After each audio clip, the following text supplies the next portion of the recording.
Amigos, buenas tardes, ¿cómo están? Bueno, pues nos encontramos aquí en Mora Restaurante, por supuesto, muy bien acompañada de Efraín Romo, que en esta ocasión, bueno, pues va a responder para todos ustedes las preguntas que nos hicieron llegar. Hace un par de semanas Cori les lanzaba una invitación justo a que mandaran todas las preguntas que quisieran hacerle a Efraín Romo. Pues el día de hoy se va a dar a la tarea de responder, así es que bueno, pues ¿estás listo, mi querido Efraín? Así es, antes de iniciar, y efectivamente ya lo mencionaste, agradecer a los propietarios aquí del lugar, Mora Restaurante, efectivamente restaurante hindú, aquí en la calle de 27 de septiembre, número 33, San Juan del Río, un lugar excelente, un lugar muy agradable, y pues agradecerles la hospitalidad, la oportunidad que nos dan, que desde aquí podamos pues compartir con nuestros amigos estas respuestas. Muy bien, pues vamos a tratar de hacerlo lo más dinámico posible, lo más rápido posible. Llegaron muchísimas preguntas, no todas se van a leer el día de hoy, pero bueno, ahí vamos. ¿Qué hacer cuando una bonita amistad termina muy mal? ¿Qué hacer cuando una bonita amistad termina muy mal? Fíjate, este es muy equiparable como cuando termina una relación de pareja, inclusive como cuando alguien muere. Estamos hablando de una pérdida. ¿Sí? La amistad también es una forma del amor, ¿sí? Lo hemos hablado en otras ocasiones en algunos programas. Todos estamos sufriendo una pérdida y obviamente vamos a tener que vivir un duelo. ¿Sí? Se enfrenta exactamente igual que un duelo. Obviamente la forma del amor es diferente, pero el dolor es el mismo. Y recuerden que es importante poder vivir el dolor, no hay que evitarlo, ¿sí? No hay que evitarlo, hay que estar dispuestos a vivir el duelo de la forma en que hay que vivirlo por cada una de sus etapas para hasta poderlo superar, poderlo aceptar. Es normal y va a ser frecuente que nos quedemos con una tristeza por aquello perdido, sin embargo es muy superable, doloroso pero superable. Muy bien, seguimos. ¿Cómo afrontar el vivir todo el tiempo con preocupaciones y cosas negativas? ¿Cómo afrontar? Híjole, primero yo me preguntaría, ¿es necesario afrontarlo? ¿Es necesario vivir así, con preocupaciones, con cosas negativas? Entender que depende de nuestra decisión, de nuestra actitud en cómo queremos vivir nuestra vida. Fíjate, nos angustiamos por lo que pensamos que va a pasar o que puede pasar, por ese futuro incierto que no sabemos, y nos entristecemos y nos deprimimos por ese pasado que ya pasó y que no está en nuestras manos cambiarlo y no podríamos cambiarlo. Aprender a vivir en el aquí y en el ahora, aprender a vivir en el hoy, ¿sí? Y de verdad vivir. Hay algo que contrarresta todos esos miedos, esas preocupaciones, se llama fe, se llama vivir con fe, vivir con amor, con la certeza de que todo está bien y todo va a estar bien. Y tu actitud lo demuestra. Excelente. ¿Cómo asimilar el hecho de haber tomado un riesgo y que no esté saliendo del todo bien? Fíjate, aquí lo importante es arriesgarse. Lo hemos comentado en algunos de los programas y decíamos aquel programa, ¿te acuerdas? Que el que no arriesga no gana. Claro. Y yo te decía, ¿por qué no cambiamos esa estructura que mejor hablar de me arriesgo y gano? ¿Sí? Y tiene que ver con lo que acabo de comentar, desde la actitud con que lo haga. Fíjate, si yo creo que voy a perder, ¿qué crees que ya perdí? ¿Sí? Ya voy programado de alguna forma a perder. Si afronto un riesgo pensando que no va a salir, que no va a funcionar, ya desde ahí estoy perdiendo. Ahora entender esto, no siempre necesariamente tienes que salir a la primera. Cuando algo no está funcionando, a pesar de que te arriesgaste, tienes que darte cuenta que tal vez algo te falta. Tal vez algo no sabes, que tienes que aprender, que tienes que prepararte. Decíamos, arriésgate, pero prepárate. Hazlo de manera planeada y te decía, no te arriesgues como el borras, ¿sí? Que sea de manera inteligente. Ahí está. Si Dios existe, ¿por qué permite tanto dolor en el mundo? Fíjate, dos cosas que tenemos que observar aquí. Primero, Dios permite ese dolor, ese mal en el mundo, porque es un caballero, porque Él te dio un libre albedrío y te dio una voluntad, y Él deja que tú tomes tus decisiones. Un sí, un no, que elijas el bien, que elijas el mal. Y Él no va a hacer nada en contra de lo que tú no quieras. Presente porque es un caballero y para eso te dio el libre albedrío y la voluntad. Ahora, por otro lado, no perdamos de vista que el mal, también como el bien, existe. Y que a veces, desde no creer que el mal existe, bajamos la guardia y entonces el mal impera. Entonces hay que estar atentos contra ese mal y, por otro lado, hacer uso de nuestro libre albedrío y de nuestra voluntad. ¿Sí? Y no echarle la culpa a Dios de nuestras decisiones. Eso es bueno. ¿Es cierto que los padres tienen un hijo favorito? Es muy común, es muy frecuente.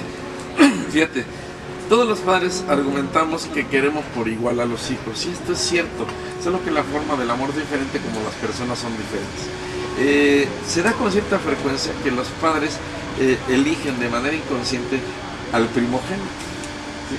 Precisamente por ser la primera experiencia de paternidad, y sin darse cuenta, con frecuencia sucede esto de tener cierta elección, cierta preferencia por ese primogénito, y a veces esto sucede por el Benjamín de la familia, por el más pequeño.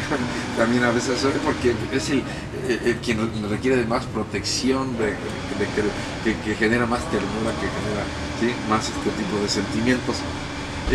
No es que los padres no amen por igual a los hijos, sin embargo, también podría tener que ver con aspectos de personalidad, en donde hay más empatía con un estilo de un hijo que con otro estilo. A lo mejor el otro chico, la otra chica, no logra congeniar conmigo de una manera adecuada como lo hace otro, y esto hace que parezca cierta preferencia. Pero en realidad, y en cuanto al amor, yo te puedo asegurar que los padres aman por igual a los hijos, aunque aparentemente en cuanto a convivencia convivan más con uno que con otro. Muy bien. Me estoy mordiendo la lengua porque el día de hoy nada más son sus preguntas, pero se me ocurren 10,000 que hacerte. Dice, ¿qué hacer ante la desilusión? ¿Qué hacer ante la desilusión? Tenemos que aceptar lo que es como es, y así como es, y entender y aceptar que así como es, así está bien. Sí, y entender eso. Desilusión viene de ilusión, y entender que la ilusión solo está en el mundo de las ideas, ¿sí? Era algo que estaba solo en mi idea, en mi mundo ideal, pero que no existe en realidad, y que entonces me siento frustrado, me siento decepcionado cuando me doy cuenta que aquello que yo idealicé no existe. Ay, esa es muy buena. ¿Por qué cuando discuto con mi esposo soy muy hiriente con mis palabras? Estás enojada. Estás enojada seguramente con tu esposo, por eso discute, pero ¿con quién más o con qué más estás enojada? Esto es algo que tal vez traigas desde tu historia, desde tu infancia. ¿Quién te hizo enojar? Y seguramente no has enojado. ¿Te acuerdas que en un programa les decía yo que si queremos ser felices, tenemos que darnos cuenta a quién y a qué tenemos que perdonar? Si estás enojada es porque algo no has perdonado. ¿A quién o a qué tienes que perdonar? Interesante. ¿Por qué toda mi vida la he vivido con sufrimiento? Tal vez no te has dado cuenta, pero tú lo elegiste. Tú elegiste vivir sufriendo.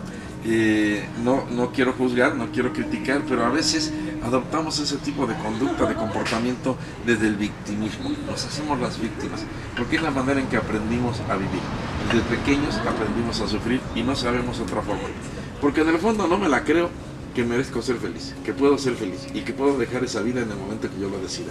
Y entonces a muchas personas les da miedo dejar de ser víctimas porque dicen, ¿y ahora qué hago? ¿Ahora con qué lleno esto? ¿Y cómo sería el mundo si no fuera de esta forma? Date cuenta, tú lo has elegido. Tú eliges cómo vives y tú eliges si quieres dejar de ser la víctima y dejar de sufrir. Híjole, muy bien. ¿Cómo dejar de sentir culpa? ¿Cómo dejar de sentir culpa? Fíjate, primero yo creo que hay que hacer un buen discernimiento. Y lo comentaba en algún programa, decía, darnos cuenta si de verdad y en realidad somos culpables, porque a veces nos creemos o nos sentimos culpables de algo que no somos culpables. Diferencio la culpabilidad de la responsabilidad, porque a veces sí somos responsables de algo sin ser necesariamente culpables. Aclaraba un día que para ser culpable se requiere del dolo, de la intención del daño. Quiere decir, cuando lo hago con intención, cuando lo hago con dolo. Otras veces causa un daño de manera imprudencial, de manera negligente, por desconocimiento, etc. En donde no soy culpable, aunque sí soy responsable de aquel daño. ¿Cómo le hago para dejar de sentir eso? Primero tengo que reconocer mi culpa. Reconocerme culpable, pero decía, hacer un discernimiento y diferenciar. ¿Soy culpable o no? ¿O solo yo me siento culpable? Pero indistintamente e indiferentemente de cualquiera de las dos situaciones, lo que tienes que hacer es perdonarte, ¿sí? Necesitas el perdón para cancelar esa deuda, para cancelar esa culpa. Pero tienes que creerte merecedor de ese perdón. Porque muchas veces nos queremos perdonar sin sentirnos merecedores del perdón y entonces no logramos un perdón profundo. Tiene que ser un perdón profundo e incondicional. Perdónate y si algo debías, en ese momento tu deuda queda cancelada. Muy bien. Bueno, pues continuamos. Ay, ¿cómo vas? ¿Bien? Ahí va, ahí va. Eso, muy bien, porque no te estamos dando tregua ni descanso, así es que bueno, ahí seguimos. ¿Qué hacer cuando no tengo nada de ánimos para salir adelante con mi hija después de una separación? Claro, aquí habría que revisar de qué forma te has vivido o te estás viviendo tu duelo. Es muy normal que a veces nos sintamos sin energía, sin ganas de nada, cuando estamos atravesando por esta etapa del duelo, que tiene que ver muchas veces con esta etapa de la depresión, que es cuando perdemos las ganas de... Y a veces tenemos motivadores como los hijos que pues nos dicen vamos adelante, hay que seguir, pero que nos cuesta tanto trabajo. Tenemos que revisar cómo estás viviendo ese duelo y qué también te has vivido las etapas previas o en general todas las etapas que conforman el duelo, porque si no lo estás viviendo de una manera adecuada, seguramente se te puede estar complicando e inclusive este duelo se puede estar convirtiendo en algo enfermizo, en algo crónico. Habría que revisar, pero ante todo, fíjate, no es negar el dolor, no es negar que me duele, no es negar lo que pasó, es afrontar, ¿sí? con valentía, con decisión y con aceptación lo que pasó, a fin de superarlo e ir a la siguiente etapa de mi vida que seguramente trae algo bueno. Yo lo decido y es la actitud que debo de tener. Muy bien. ¿Cómo puedo sobrellevar mi relación si ya terminamos y volvimos muchas veces?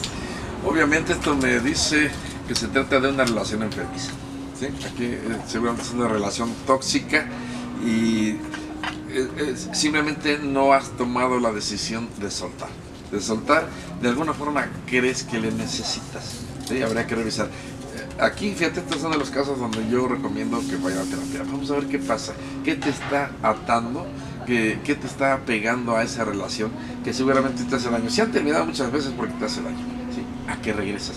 Pero también está esta cuestión, fíjate, es muy frecuente que estas personas que viven este tipo de relaciones son personas que tienen baja autoestima, en donde no se sienten capaces ni seguros de sí mismos, no confían en sí mismos y creen que sin la otra persona no pueden. Tienes que darte cuenta que sí puedes y que no le necesitas y salir, tomar la decisión. Siempre, y acuérdate que todo esto tiene que ver con tomar decisiones. Tomar la decisión de soltar y vivirte la vida de una forma diferente en donde ahora sí puedas encontrar la felicidad. Muy bien.